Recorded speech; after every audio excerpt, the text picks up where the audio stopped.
faço isso? Descobrindo o dia de ser feliz e o dia de ter razão. Descobrindo como eu vou lidar com os resíduos, se eles são orgânicos ou não orgânicos. Ou aprendendo a definir onde está o problema. Quando nós falamos de performance, de alta performance, sabemos que daquilo que nós vamos fazer. Eu tenho observado na minha caminhada que algumas pessoas esperam grandes mudanças, coisas revolucionárias para mudar seu casamento, para mudar sua família, para mudar a sua história com Deus. Mas eu tenho observado, eu tenho visto que pequenas mudanças podem trazer grandes transformações. Às vezes o que a nossa família precisa, o que o nosso casamento precisa, não é de um show pirotécnico, não é de algo extraordinário, mas simplesmente uma mudança num ângulo de visibilidade. Às vezes uma pequena mudança traz consigo uma grande transformação. Olhar para resultados que gostaríamos de obter e não obtemos é um grande desafio. Eu queria motivar você hoje a prestar atenção em pequenas mudanças. Sabe, alta performance. Vamos aí à Fórmula 1, a calibragem de um pneu, uma pequena mudança num aerofólio, alguma coisa aparentemente tão pequena que vai levar para aquela equipe, para aquela família, milésimos de segundo. Pode ser a diferença entre o fracasso e o sucesso. Talvez por achar que um novo hábito, um novo comportamento, uma respiração um pouco mais funda, alguns segundos que podem transformar reações em respostas. Porque é importante nós entendermos isso. O que é reagir? É estabelecer a aceitação de um impulso. O que é responder? É receber o impacto do impulso, filtrá-lo e devolver uma resposta. Todas as vezes que eu respondo, resposta, na verdade, ela sai filtrada. Reação, ela sai sem filtro. Resposta, ela tem tom, ela tem postura, ela tem entonação. Reação, ela sai no volume inadequado, no tom inadequado, na expressão facial inadequada. Quem nunca, depois de uma resposta, disse para o outro assim: o que é que tu está falando? E o outro diz: não falei nada. E por que você reagiu desse jeito? Porque quando o outro diz, ele pode ter dito baixo, mas a expressão facial era de ironia. É assim que funciona.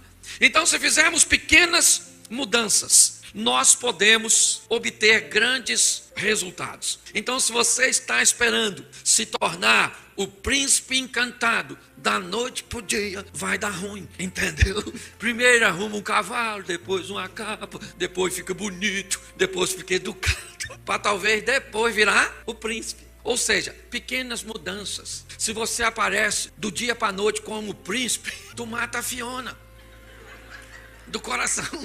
Ela não está apta para te receber. Se a senhora aparece como princesa, mata o encantado do coração. Entenda bem, pequenas mudanças, grandes resultados. Eu quero falar com vocês hoje sobre alguns pontos que eu considero importantes, que se conseguirmos implantar, pode levar nosso casamento e nossa família para outra esfera. E eu quero usar Amós 3:3 para abrir essa mensagem. Porventura andarão dois juntos, se não estiverem de acordo? Preste atenção, andarão juntos. Eu quero fazer uma diferença de estar perto e estar junto. Tem gente que está perto, mas não está junto. Tem gente que mora na mesma casa, mas não está junto. Eles estão perto, dormem em quartos bem pertinhos, falando de pais e filhos. Dormem no mesmo quarto, falando de marido e mulher. São pessoas que estão muito próximas uma das outras, mas não estão juntas. Seus propósitos, seus sonhos,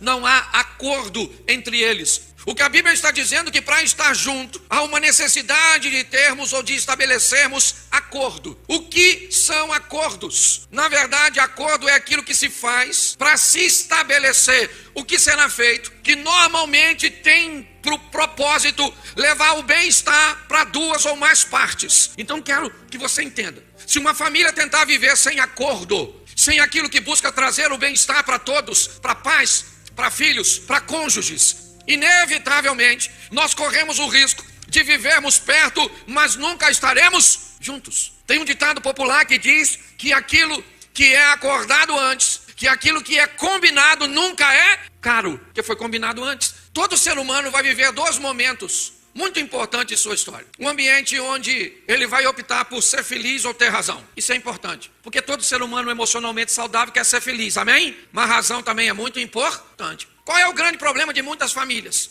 É não entender que o ser humano, seja ele quem for, seja seu filho, independente da idade, é gente. Às vezes o menino é pequenininho, mas tem dia que ele quer ter razão. E se ele quer ter razão, ele quer ter razão. Tem dia que nós não ligamos para razão. Tem dia que o outro até te faz de bobo e você fica quieta. Fala nada não, fala nada não. Por quê? Porque hoje eu estou a fim de ser feliz. E o dia que eu quero ser feliz, eu não quero briga. Então eu me faço de tonto. Você se faz de tonto. A gente não vê que o filho está dando uma volta em nós. A gente vê, mas nós não quer brigar, entendeu? O marido fez uma besteira, mas você diz, hoje passa. Porque hoje eu quero ser feliz. O problema é que quem quiser ser feliz todos os dias vai se anular, vai deixar de existir. É só a vontade do outro que vai prevalecer. Então tem dia que você não quer ser feliz, tu quer ter razão.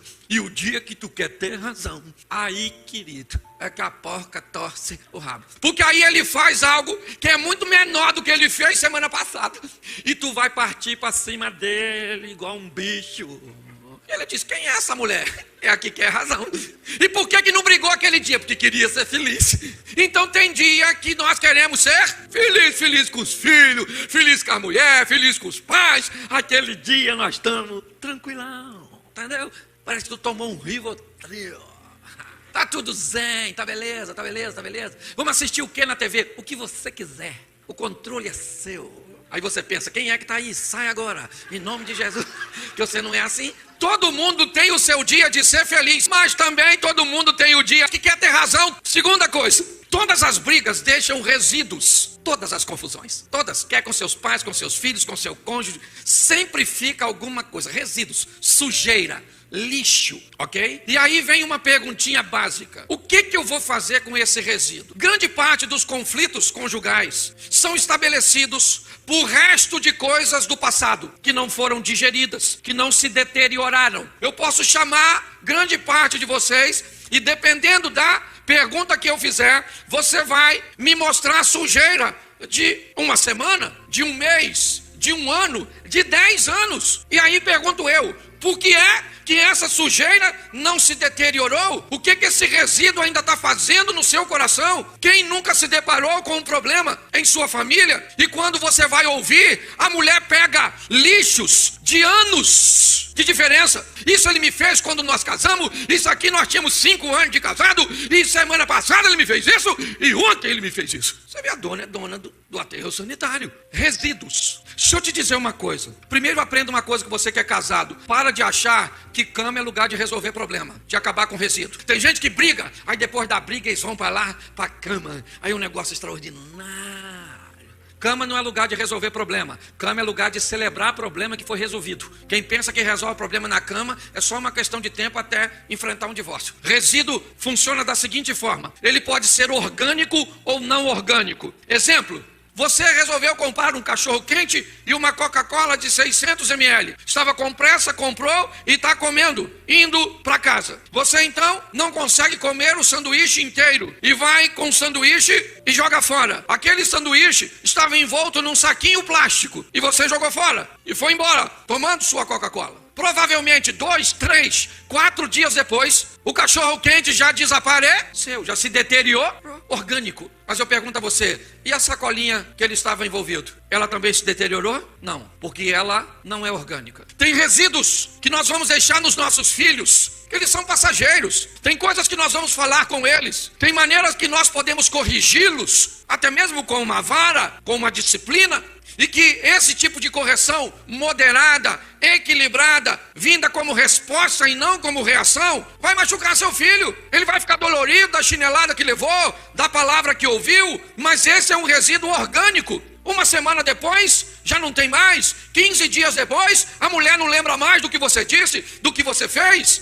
Mas nem tudo é orgânico. Você vai conversar com filhos machucados por coisas que ouviram há 30 anos de seus pais. Abusos, lixos não orgânicos, que vão poluir a mente e o coração das pessoas, culminando lá na frente com divórcios, com traumas, com repetições comportamentais. Entenda isso. Tem coisas que vão te fazer que é só você ficar quietinho, que já vai passar. Tem coisa que você vai dizer para seu marido que não precisa nem pedir desculpa. Ou às vezes uma desculpinha já é o suficiente para já ela esquecer. Mas tem coisas que ou você recicla ou ela nunca esquece. Pastor, o que é a reciclagem? Eu pego aquilo que era ruim, estabeleço um processo de reciclagem que vai beneficiar outras pessoas. Eu vou contar a minha história de traição. E traição não é orgânica. Ela é não orgânica. Mas eu restaurei meu casamento, eu recuperei a minha estrutura, e eu vou pegar a minha história de não orgânico e vou reciclar e vou contá-la num testemunho que vai abençoar outras pessoas. Muitas famílias não sabem diferenciar o orgânico do não orgânico e vão deixando coisas não orgânicas no cantinho, vão criando mulheres pessimistas, mulheres amarguradas, mulheres vingativas, filhos dependentes químicos, filhos envoltos em relacionamentos sexuais confusos, filhos rebeldes, psicopatas, adúlteros. Quando você vai identificar um adultério e ver a história, ele poderia ter sido resolvido, ou ele poderia ter sido evitado, se houvesse ou tivesse acontecido uma reciclagem lá atrás. Lidar com os resíduos é simples, pequenas mudançazinhas, ok? E o que pode ser orgânico para um, pode ser não orgânico para o outro. É assim que funciona. Terceiro ponto, aprenda a definir o problema. Deixa eu te falar, sua mãe, rapaz, está se metendo no seu casamento, criando encrenca com a sua esposa. Sua mulher frita um frango, sua mãe diz que o frango de sua mulher é ruim. Sua mulher passa uma roupa, sua mãe fala que sua mulher não sabe passar roupa. Sua mulher fica brava e vem falar com você, sua mãe é uma bruxa. Temos um problema, sim ou não? Ele é um problema dele, ele é um problema da mulher dele, ou esse problema é um problema da sogra? É um problema de quem? Da sogra. Porque tem problema lá em casa que sou eu o causador. Tem problema que não sou eu, é ela. E tem problema que não sou eu nem ela, são eles. Meu filho mais velho, o meu mais novo. Às vezes minha nora vai corrigir meu neto, minha mulher não gostou. Aí minha mulher vem para mim e diz, você viu como é que ela brigou com aquele menino? Aí eu olho para minha mulher e eu penso, esse problema é meu? Não. Esse problema é da minha mulher? Não. De quem é um problema? É de terceiro. E quem minha mulher é? Só um mensageiro. Porque tem gente que trata o mensageiro como se ele fosse o problema. Às vezes a tua mulher vem te trazer uma notícia e você já fica olhando, essa praga dessa peste. Vou matar ela. De mamãe eu não mato, mas eu mato. Pronto. Você precisa definir quem é o problema. Tem casal brigando entre si e na verdade o problema não é conjugal, é os meninos. Um tirou nota baixa, o outro não quer fazer nada, só quer ficar jogando videogame, quer ficar trancado dentro do quarto e não sei o que, e isso, e aquilo. O menino tá branquinho, põe um pavio e acende. É importante nós entendermos que tem problemas, ou definir o problema. Ele está em mim? Não, ou está? Ele está nela? Onde é que o problema? Tem gente que sequer sabe quem é o problema. O casal quer se separar e o problema não tem a ver com eles, é com terceiros. Mas eles sequer são capazes de identificar onde o problema está instalado. Aprenda a entender isso. São mudanças pequenininhas que podem causar grandes resultados no final na sua família. São só leituras que vamos fazer. Esses dias alguém falou para mim assim, pastor, o senhor está ficando muito sem graça. Eu gostava mais do senhor quando o senhor falava das suas brigas com sua mulher, de quando a cachorra rasgou a camisa dela, poxa, por que o senhor não conta mais? Pois é, de tanto falar para os outros como deveria viver com mulher, eu aprendi. Parei de brigar. Eu quase não brigo mais com minha mulher. Você acredita nisso? Tem hora que eu tenho até saudade para ter umas histórias para contar para vocês. Mas de tanto pregar para os outros, eu amadureci. E na maturidade, sabe o que aconteceu? Os problemas acabou. Estou quase trocando de mulher para arrumar uns problemas novos. Maturidade. Ficar velho é obrigatório, amadurecer é opcional. Pastor, o que é que aconteceu? Pastor, fala para a gente o que aconteceu que o senhor não está brigando mais. Amadureci, alta performance, onde os detalhes fazem a diferença. Aprendi a fazer a leitura, aprendi a responder ao invés de reagir e pronto. Se não briga mais, temos desacordos, desavenças. Mas nada que passe disso, sabe? A gente não xinga a mãe, xinga assim uma prima de segundo grau. Não taca uma panela, taca uma almofada. Entendeu? Não manda para o inferno, manda para o purgatório. Porque, presta atenção, casamento perfeito não é aquele que não tem problema.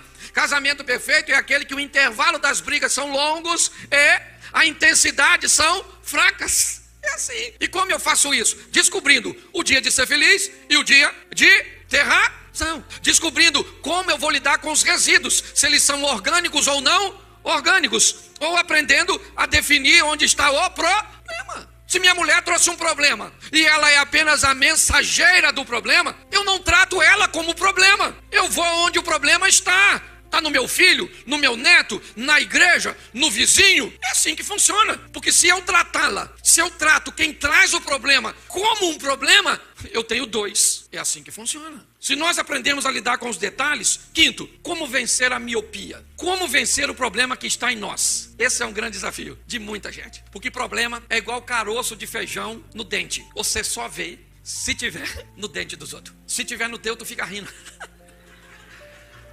Que maneiro, e aquele troção. Você sabe o maior barato de trabalhar com família? É que as pessoas, a grande maioria diz assim para mim: pastor, posso falar uma coisa para o senhor? Eu casei com a pessoa errada, sabe, pastor? Ele não era o homem para mim. Difícil eu ver alguém falar assim: pastor, posso falar sério para o senhor? Eu sou a pessoa errada. Eu sou ruim mesmo, ruim.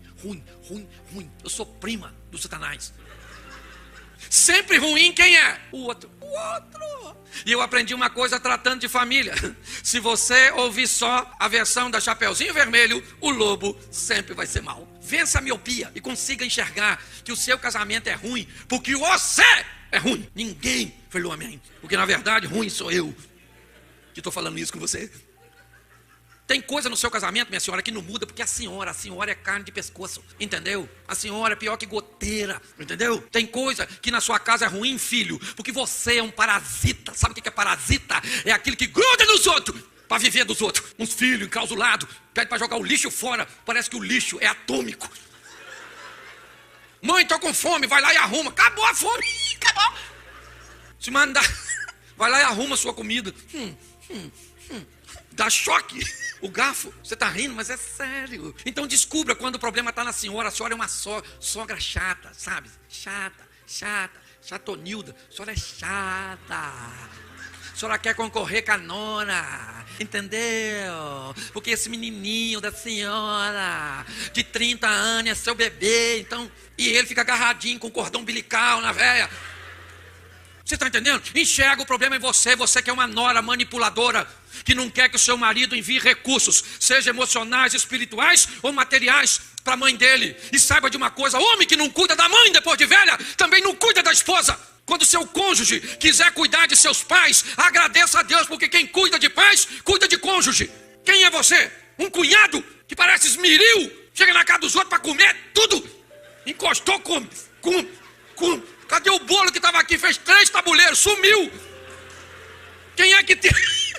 A traça, a família da traça. É que apareceu aqui. Poxa, então enxergue pequenas mudanças que vão levar sua família e seu casamento para outro estágio. Posso ouvir um amém?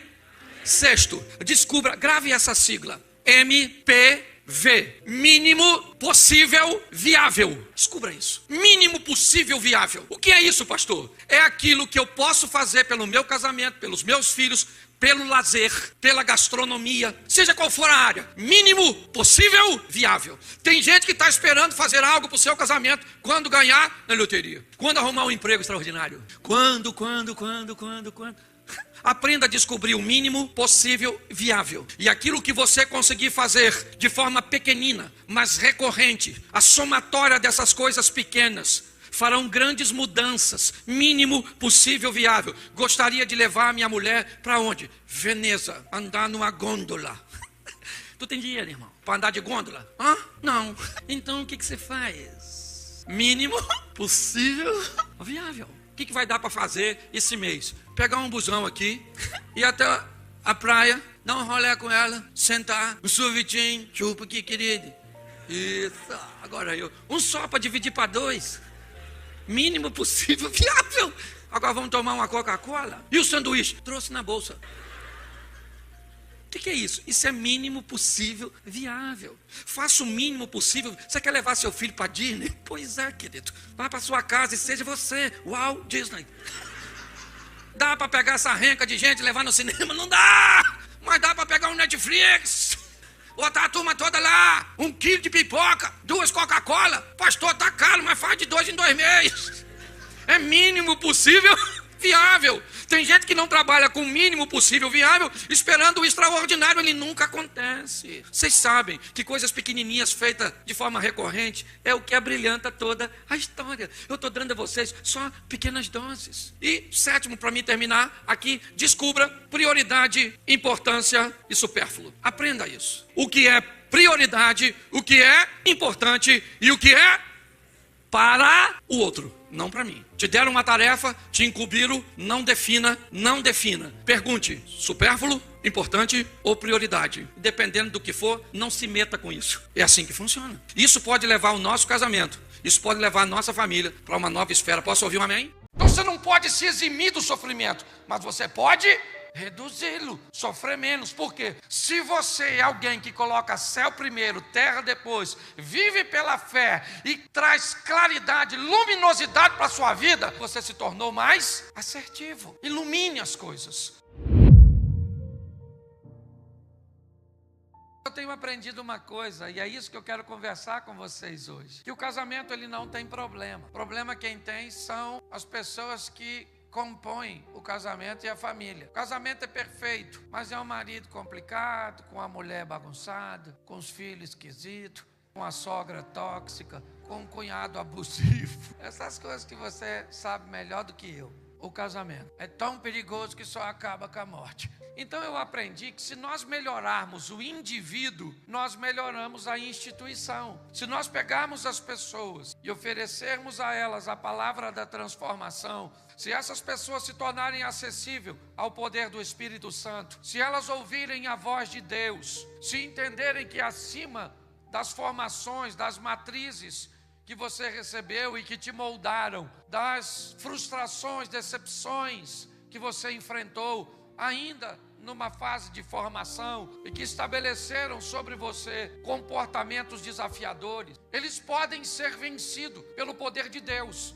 E Deus pode nos transformar numa pessoa melhor. Então não tem essa desculpa de que não dá para melhorar. E pior, melhore para você e para Deus, não para o outro. Porque se você quiser melhorar para o outro, corre o risco dele não merecer a melhora. E aí tu não melhora porque o outro não merece. Tem gente que só melhora se receber um prêmiozinho, parece uma foquinha. Faz um númerozinho e vai para um cantinho, receber uma sardinha. Não é assim que se vive. Melhore para você e para Deus, para que o nome de Deus seja glorificado através da sua vida. Aí se o seu cônjuge não melhorar, Deus que o leve. Mas a Bíblia não ensina isso, né? A Bíblia diz, não os peço que os tire do mundo, mas que o livre do mal. Mas às vezes dá para, Senhor, não os peço que o livre do mal, mas que os tire do mundo.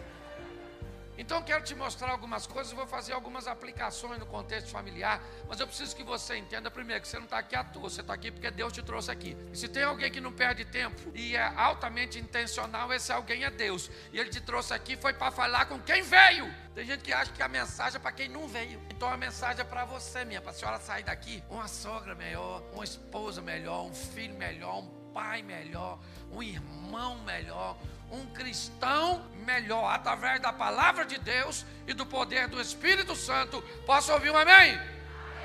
E onde tudo isso começa? Na Bíblia. Eu vou te dar informações para indivíduo, depois eu vou migrar para o contexto familiar. Gênesis 1:1. No princípio criou Deus os céus.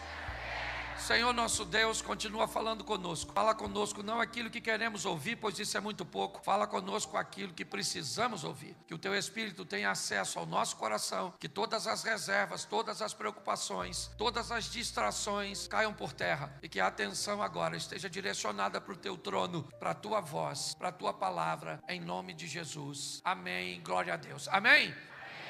Esse texto precede a criação humana. Esse texto é um texto onde Deus começa a criar o cenário cujo qual Ele deseja que seu filho viva. Como toda pessoa que está prestes a ter um filho, ela prepara toda a estrutura para que isso aconteça. Toda a logística é montada para receber este bebê. É um quartinho, as fraldinhas, são as roupinhas, tudo está sendo preparado para receber a criança. Quando Deus vai criar o homem, antes de criar o homem, Ele cria o ambiente, muito mais que o ambiente.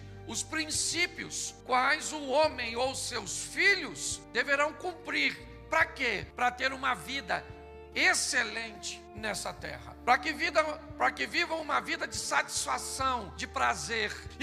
Por que isso é necessário? Porque nós estamos envoltos numa grande nuvem de testemunhas. Para que todas as vezes que as pessoas olhem para nós, que vivemos segundo os preceitos e os princípios de Deus, vejam que vale a pena obedecer a Deus, porque obedecer e cumprir os princípios de Deus trazem organização para a nossa vida. E os princípios, eles estão aqui. Aliás, o verso 1 diz: no princípio. Para começar tudo, quem vai viver na terra precisa entender que é céus e terra, e não terra e céus. Quem vai viver aqui precisa entender que o céu sempre terá prioridade, que o céu sempre vai vir primeiro, que agradar a Deus importa mais do que agradar os homens, que impressionar a Deus vale mais do que impressionar aos homens, porque a Bíblia diz que é céus e terra, e não terra e céus. Aí às vezes nós queremos viver mais focado em agradar pessoas, impressionar pessoas, nos apresentarmos para as pessoas do que para Deus. Se você viver desse jeito, você é um eterno infeliz. O céu sempre vem primeiro. No princípio criou Deus céu e terra. Buscai primeiro o reino de Deus e a sua. Juntai tesouro no céu, onde ferrugem, traço e ladrão não pode roubar. Céu, sempre, tudo que você vai fazer, procure uma informação lá de cima. Vá direto na diretoria, fala com o chefe dos clientes. Mas as pessoas estão muito focadas em impressionar os homens. Quer viver bem, meu filho? Tudo que você vai fazer, tudo. Mas pastor, que vida chata. Eu tenho que falar tudo com Deus? É claro que não. Você tem livre-arbítrio. Mas aquilo que é importante, você tem que falar. Tudo que você vai fazer, tudo que você considera e que é de suma importância, se alinhe com o céu. Amém? Então pare de querer impressionar as pessoas. Impressione até as pessoas depois de impressionar o céu, de obedecer a Deus. Importa mais obedecer a Deus do que obedecer aos. Que isso fique claro. É princípio. Quem vai viver nessa terra precisa entender que Deus tem que estar contigo, satisfeito, emparelhado. Que aí quando você chega, Ele chega também. É assim que funciona. Só que estava tudo escuro, gente, olha só. Tudo escuro, terra sem forma e vazia. Ainda no versículo 1, que se você colocar o capítulo 1 de Gênesis e o 2 na sua vida, eu vou te falar uma coisa. Só os 2 primeiros capítulos já vai dar para você uma vida extraordinária. Está tudo escuro e Deus começa a criar. E o que Ele disse? Disse Deus haja. Deus começa a chamar à existência as coisas que não existem como se elas já... Isso lembra alguma coisa a você? Fé. Sim ou não? Deus começa a estabelecer mais um princípio, chamando à existência as coisas que não existem como se elas já existissem. Deus está estabelecendo o seguinte princípio: meus filhos viverão aqui entendendo que os céus vêm primeiro que a terra, e eles vão precisar entender que precisarão viver porque o justo viverá. Sem fé é impossível. Entendeu? Por isso que é importante crer em Deus. Eu não acredito em Deus, não acredito em fé, não acredito em nada. Beleza, você tem todo o direito. Quando chegar lá, fala com Satanás. Porque se não tem fé, não entra no céu. Sem fé não vai. Mas lá no inferno entra. Chega lá e fala: caraca, diabo, não acreditava em tu não. Ele vai falar assim: que é isso, rapaz? Eu sempre tive aqui. Prazer em conhecer ele. Trouxe uma roupinha fresquinha, que aqui tá quente. Eu brinco com isso. No céu nós vamos ter 3 surpresas, lembra? Qual é a primeira delas? Cheguei. Caraca, eu vi. Tô surpreso. Segunda surpresa: você aqui. Nossa, o sistema de qualidade falhou. E a maior surpresa: cadê fulano? Faltou. Então você tem que saber, você vai viver pela fé, sim ou não? Mas ainda que a figueira não floresça, o produto da oliveira minta, ainda que não haja gado, ainda que tudo não funcione como você esperava, ainda assim nós louvaremos, bendizemos, exultaremos o Senhor. Amém? Porque nós vivemos pela fé. Posso ouvir um amém? Então aprenda.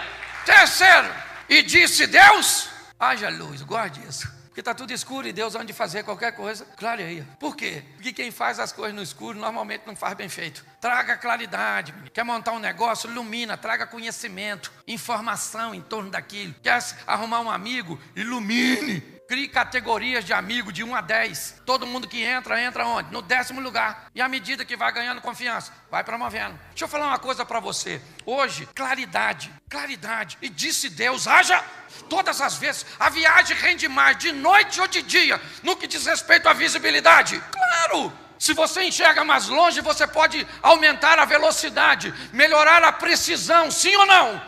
Então evite fazer coisa no escuro. Por isso que Deus, antes de fazer qualquer coisa, clareia. Aí a coisa mais importante que a pessoa vai fazer, casar. O que ela faz? Escurece. Casa no escuro. Pastor, esse homem não era assim. Sério. E quando virou? Do dia para a noite. Nossa, e agora o que eu faço? Espere ele morrer. Quer arrumar um namoradinho? A turma solteira aí, levanta a mão. Isso, quer arrumar uma namorada? Ilumine. Arrumou uma namoradinha, querido? Vai lá, olha a família dela, conversa com o ex-namorado, para saber por que acabou, quem foi que terminou. Vai fazer uma visita na casa dela, pega aquela senhora mais idosa, que deixa escapar a informação importante. Pronto, já sabe o que vai para tu. Mas não, ela é linda. Menino, beleza acaba rápido. Esse dia a senhora era uma garotinha, olha para a senhora hoje. Camadinha. Esse dia o senhor era um garotão. Olha só o que sobrou. Pastor, mas já que o senhor está falando disso, me ajuda aí. Como é que eu escolho uma pessoa para casar? Fácil. Primeiro, consulte seus hormônios. Nunca case com alguém que você não tem atração física. Você tem que olhar pro seu namorado, menino. Tem que subir uns troços assim por você, ó. Você fala, sangue de Jesus tem poder. Isso é demônio? Não, isso é hormônio. Ah, pastor, eu não concordo com isso. Eu caso primeiro para o desejo vir depois. Depois o desejo não vem, ele vai. Você tem que chamar ele de volta. Volta! Volta aqui, não me deixa nessa furada sozinho. Volta.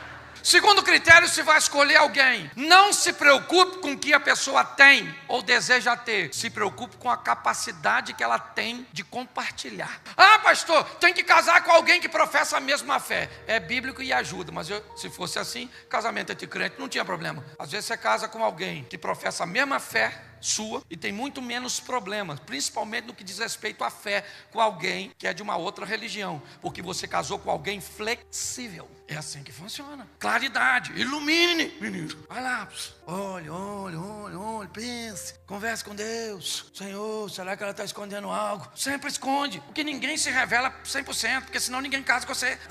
Quer casar com alguém? Dá uma olhada na cultura da pessoa, onde ela foi treinada. Por quê? Porque às vezes o que é muita coisa para um, pode não ser nada para o outro. Então a cultura das pessoas, as pessoas não clareiam nada. Mergulha numa piscina para depois ver se tem água. Quebra a cara, vai fazer qualquer coisa que vai fazer, é negócio, ilumina. É amizade, ilumina. Vai vir para uma igreja, ilumina. Vê a liderança, vê a transparência, olha tudo. Porque se você é alguém que coloca céu primeiro, terra depois, vive pela fé e traz claridade, luminosidade para a sua vida, o nível de sofrimento que você viverá nessa terra, e viverá. Porque Jesus disse, no mundo tereis, mas ele disse, eu vim para que tenham vida e a tenham em... Então você não pode se eximir do sofrimento, mas você pode reduzi-lo, sofrer menos. Por quê? Porque você se tornou mais assertivo. Ilumine as coisas. A próxima coisa que Deus vai fazer depois da luz é observar que o ambiente não pode receber o que ele tem para construir. Por quê? Porque ele é instável. O que há é apenas água. E Deus não tem como construir num ambiente instável. Então ele faz surgir uma porção seca em meio às águas. Por quê? Porque o que a Bíblia está dizendo é solidez, é alicerce. Lembra? Construa a casa sobre a rocha. Crie um ambiente sólido para formatar suas decisões, suas escolhas, seu livre-arbítrio. Utilize seu livre-arbítrio da melhor maneira possível, porque quem utiliza o livre-arbítrio bem, primeiro, ama o livre-arbítrio, e segundo, não está afim que Jesus volte rápido. Quem não sabe usar suas escolhas, detesta o livre, e segundo, está doido para Jesus voltar hoje, porque que está sofrendo pra caramba. Volta logo, Jesus, volta logo, Jesus, volta logo. Maranata. E quem está bem diz assim: Senhor, muito obrigado, louvado seja o teu nome. Isso, glória a Deus. Ao invés de voltar para todo mundo, leva quem está ruim e deixa a gente aqui porque está bom demais. Solidez, está assim de gente que vive mal, porque suas escolhas são sempre feitas no escuro. Por quê? Porque não constrói nada. Vai montar um negócio, quebra. Claro que vai quebrar. Começa um relacionamento, não termina. Começa um estudo, não termina. Começa a ler a Bíblia, não termina. Tudo que faz não tem base, não tem solidez. Ô gente, pelo amor de Deus, uma das frases que, me perdoe vocês, eu não gosto, é que alguém que pode viver 50, 70, 80 anos não tem amigos. A vida é feita de poucos amigos. Sério? Então você vai dizer que eu vou viver 60 anos aqui na terra e não vou encontrar nas milhares de pessoas que vão passar na minha vida amigos? Eu acho que a frase é maldita. Eu acho que a frase certa é: os amigos para nível 1 vêm em menor números. Olha só. Mas eu tenho amigo para todas as esferas. Eu tenho gente que faz parte da minha vida do nível mais íntimo, onde é um grupo bem menor, talvez 5 ou 6 amigos que me vêm à mente agora, que eu posso abrir meus segredos, abrir meu coração,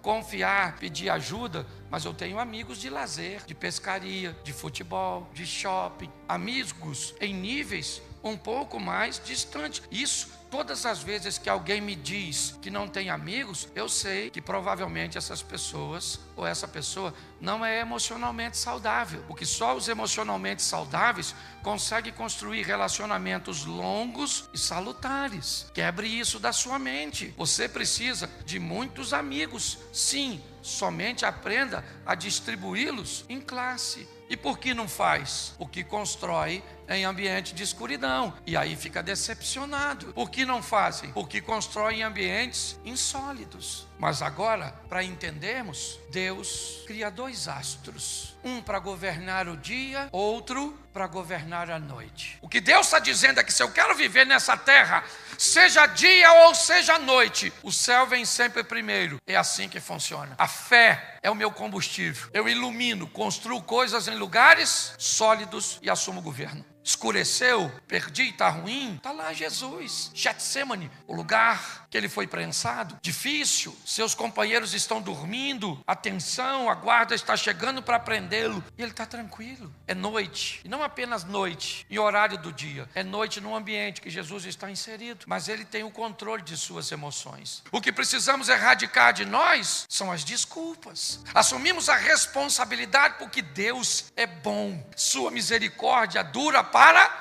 sempre. É assim. Mas a maneira com que nós muitas vezes estamos fazendo uso de tudo isso é preocupante. Como é, pastor? É terra primeiro. É isso. Impressiono pessoas e agrado pessoas. Isso. Eu vou para a universidade e se eu me posicionar a favor dos valores de Deus, as pessoas vão me segregar. Beleza. Agrade pessoas. É isso. Como eu vou viver? Eu vivo da fé, pela fé. Porque eu sei que sem ela eu não agrado a Deus. Eu vivo clareando as coisas. Eu vou falar para vocês, faz aproximadamente, eu sou cristão há 30 anos. Faz aproximadamente 7, 8 anos que eu apliquei esses princípios na minha vida. E para mim, eu vou em programa de televisão, eu vou em lugares, eu sou entrevistado, eu posso ir em qualquer lugar. O que é que eu faço? Senhor, o seu princípio vem primeiro, com muita educação, com muito respeito, mas eu não negocio o princípio. Por onde passei até hoje, vi a mão de Deus agindo em meu favor. Vou fazer as coisas, fé. Se você vê a igreja que eu tenho lá em Xerém, um lugarzinho pequenininho, tem gente que fala: pastor, o senhor é doido, a fé é loucura, então você não está nem errado. Estamos lá, sobrevivendo e vivendo. Pensa numa igreja boa, pensa numa igreja maneira. Vou fazer as coisas, parei de ter problema, clareio tudo. Tudo. Vou botar alguém em algum lugar, boto luz antes de fazer. Vou falar alguma coisa com minha mulher, ilumino antes de falar. Tudo. Vou fazer, faço em ambiente sólido. Não perco o governo, não perco. Governo. E estabilidade, gente. Deixa eu falar uma coisa para você. Sua vida está pautada nas suas decisões. Amém? Aprenda a construir coisas sólidas. Aprenda a construir coisas que no momento que você precisar, você tem combustível. Você tem estratégia para que ela não acabe. Sustentabilidade, é assim que funciona. É por isso. E logo depois, no capítulo 2, aí vai falar do casamento. Por isso que eu falei os 2 capítulos. O primeiro e o segundo. O segundo já fica mais difícil, porque bota os 2 para viver junto, homem e mulher. Por que é difícil? Porque a vida é especialista em aproximar gente diferente. Para quê? Para que um aprenda com o outro. Aí a vida pega um, bota um perto do outro. O que a vida está falando? O proativo. Calma, ó o lerdo. Olha como é que isso dorme. Come bem. Olha, para com a ansiedade, aprenda com o lerdo. Você vai infartar, vai ter uma gastrite, uma úlcera, vai alterar sua pressão. E o que a vida está falando pro lerdo? Acelera a sua lesma. Olha o proativo fazendo, conquistando, agindo, movendo. Então aprenda. Deus quer te fazer feliz, sim ou não? E você está afim de sofrer. E Deus está lutando contra você. Oh, meu filho, não sofre não. Você fala, sofre, eu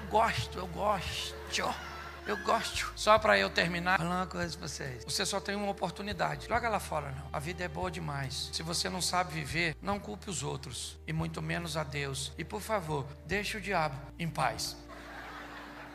Seja mais assertivo. Procure descobrir na palavra, ouvir o que Deus está falando, iluminar, clarear, estabelecer ambientes sólidos, governar, criar uma estrutura que dê durabilidade para seus negócios, para sua caminhada de fé. Tem gente que vive altos e baixos o tempo inteiro. Ora está com situação econômica boa, ora muito ruim, ora ele está na igreja fazendo de tudo e animado, ora ele não tem força para vir na igreja, ora está em comunhão, os dois, o casal, ora estão falando de divórcio. Saia daqui para colocar sua vida em ordem. Deixa eu te dar um dever de casa. 2 capítulos para começar. Gênesis 1 e 2. Leia e pratique. Você vai ver que a sua vida vai melhorar e muito.